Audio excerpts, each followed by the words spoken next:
In other videos on this channel, we've talked about the folders in the Linux file system hierarchy. Folders like the /dev, /home, and /root. In this video, we are going to do a deeper dive into the /proc folder, which is the magic behind how the ps command works when you're trying to obtain information about running processes. I will be using the Kane Forensics distro version 13 as my operating system, so if you are using something else, your results may look a little different.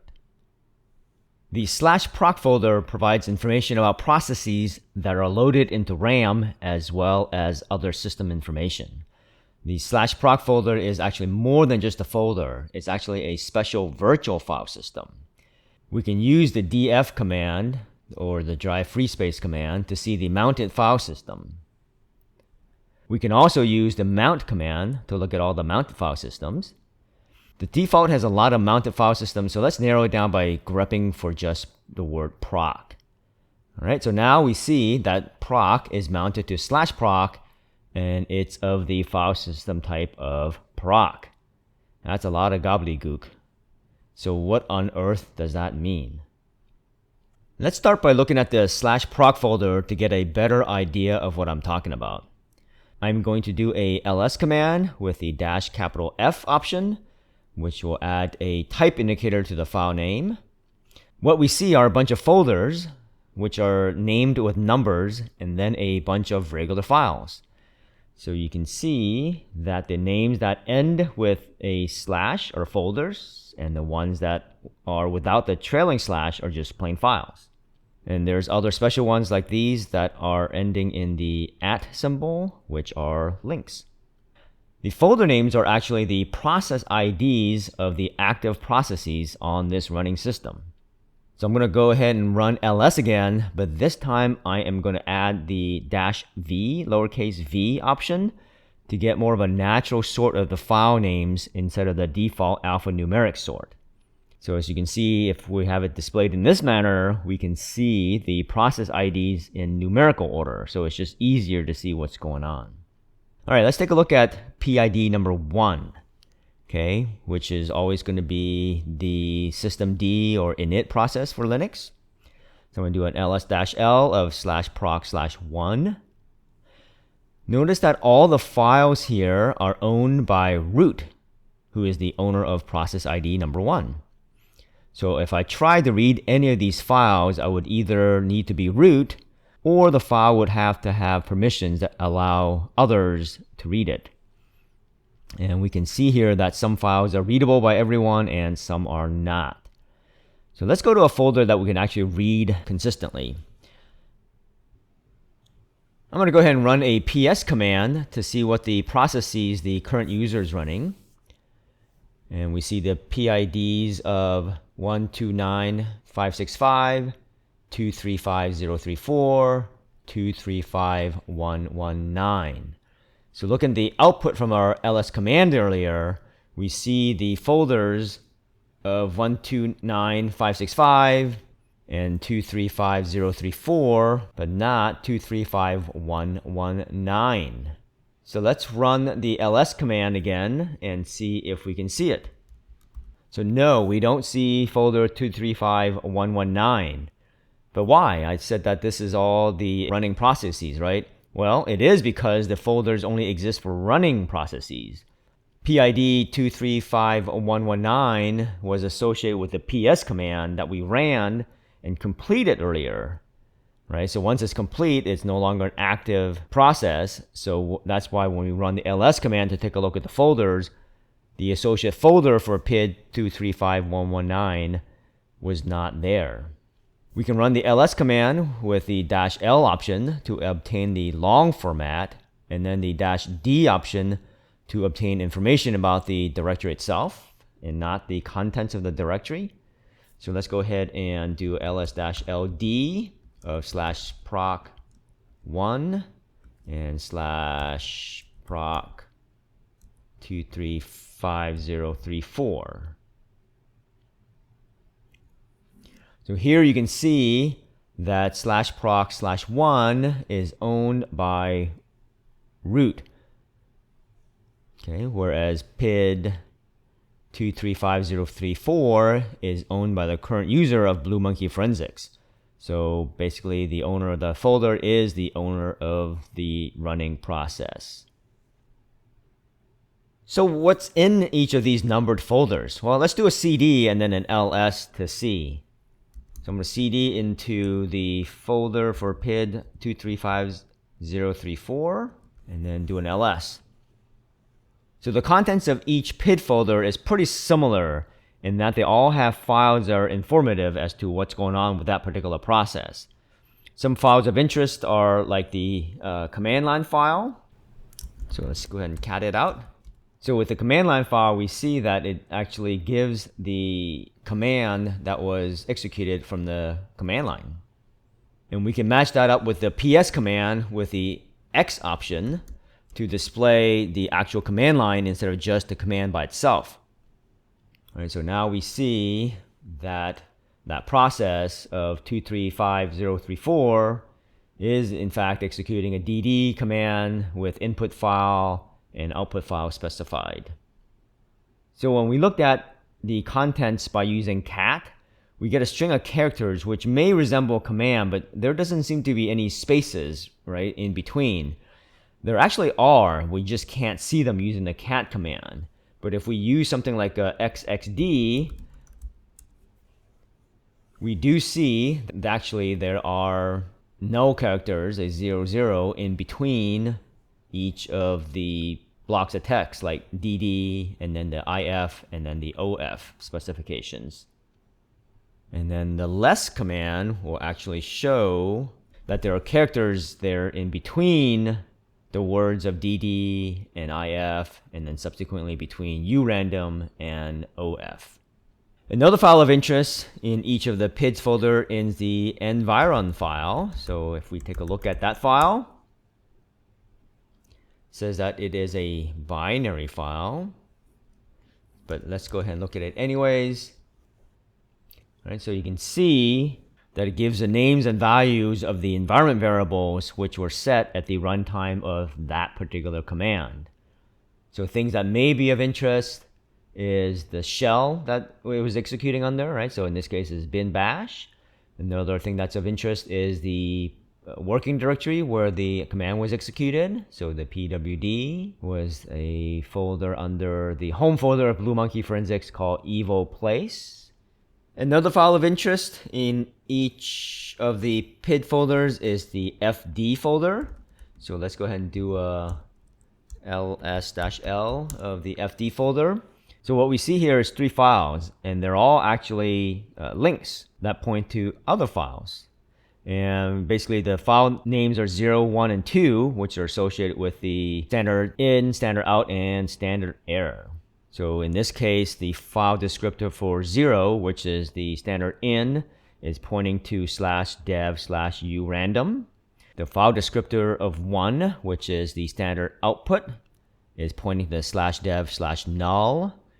And the file descriptor number 2, which is standard error, is pointing to /dev/pts/0, which is the terminal where the process was started. So that means any standard error that gets outputted from the program will go to the terminal or the screen. This could be useful if you're tracking down malware or other unwelcome software and want to see if they're writing to any files on the system. And then this will tell you exactly what those files are that it's reading and writing to. Another file of interest in each of the PID folder is the mount file. So basically this is the same information that you would get if you were to just type the mount command. So that's basically where the mount command gets its information, is from this particular location.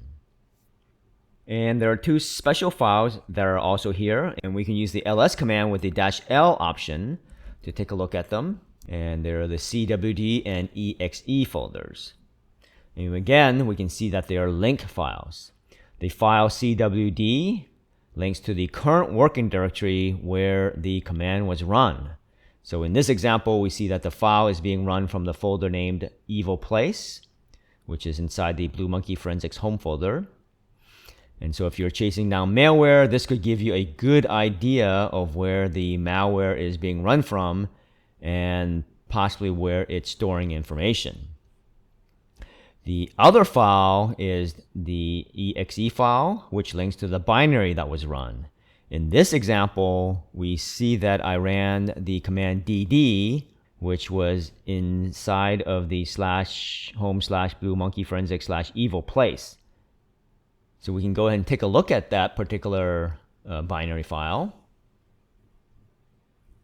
All right, so let's go ahead and cd back to our home folder, to evil place, and take a look. And there is nothing here. What happened? Well, basically, the bad guy actually deleted the DD file. But what? It's gone. So how is the process still running? So this is the magic. A process can actually continue to run after the binary was deleted. Right? So the bad guy placed some binary in here, started it off, and then deleted it, so you can't go and trace it. Yeah, that's pretty evil. But there's ways to chase that down, and we'll look at that in a different video. And another interesting thing to note is that if we ran the ls command with the -l option on the PID folders, we see that all the file sizes are 0. And how does this make sense when we just looked at those same files and there was definitely data? Well, this is because all the files are generated on the fly, because we are in a virtual file system, so therefore there is no size. So remember earlier when I mentioned that there is only a folder in the /proc folder associated with a active PID. So if we run the ps command again to see what processes are active and owned by me, we can see the dd process still running there. Actually, technically I have 2 dd processes running, looks like. Right, so now if I go ahead and kill the process with the process ID of 235034, then that folder should be gone. Right, so I'm going to kill that process. I'm going to run ps with the option X again, and we see that the process was in fact killed. And so now if we look at that folder again, we will get an error saying no such file or directory, right? So this basically proves what I was saying earlier, that there is only a folder for active PIDs. All right, so if we go back and take a look at the non-folders of /proc, we have quite a number of files that are interesting. The first one is the one that's called command line. So I'm gonna do a more of this. And so this is going to tell us the options that was given to the kernel when you're booting. So I use this sometimes to verify which image I booted to, and then whether it was loaded into memory, etc. The next file of interest is CPU info. And this particular command will give you the information about the CPUs of the running system. So in this example, I can see that I'm running on a VM because of the QEMU virtual CPUs. And you can see the number of processors, the CPU speeds that it's running on, etc. Right, the next file is devices. And you can see here that it lists out all of the character devices that it sees on the system. And then after that, it's all the block devices that it sees on the system. And it sorts them out by the 2 different types. So this could be of interest to you. And the next file is mdstat. This will give you a look at the configuration of any RAID devices that are connected to the system. And I don't have anything of interest connected at this moment, but for a deeper look at the usage of RAID, check out the video linked up here. All right, the next file of interest is meminfo. And this will give you memory about the memory subsystem of the running system. So my example, I can see that I have 8 gigs of RAM in total, and I have about 4 gigs cached and about a little bit over 3 gigs available. The next file is mounts. So this will give you information about the mounted file systems of this running system. And we do see here that the proc file system is mounted to /proc. And this is very similar data as to what's in the etc mtab file. And again, this is where the mount command itself pulls information from. All right, the next file of interest is partitions. So this will give you information of the major and minor device numbers, their block size, and then any device names which the kernel has identified as existing partitions. So in my case, I have loop 0 for this running system. I have SR0 for my optical media that I booted from. And then SDA is my hard drive. The next file is version. And this will actually give you information on the version of the Linux kernel that the system is running. And it includes the version of the GNU C compiler, the GNU loader, and when it was built, and all that other info. So all this stuff could be of interest to you. So there you have it, folks, the /proc folder, which is a special virtual file system that provides a method of communication between kernel space and user space, and where actually a lot of Linux commands get their data. And because it's a virtual file system, remember that once you shut down the system, that folder will no longer contain any information. So use your live capture methods to capture this folder before powering down the machine. And if you want more details about this folder, you can always look at the man page of proc. For more videos on the Linux command line, make sure you watch these videos here. Make sure you click on the blue monkey to subscribe. Thanks for your time and happy hunting.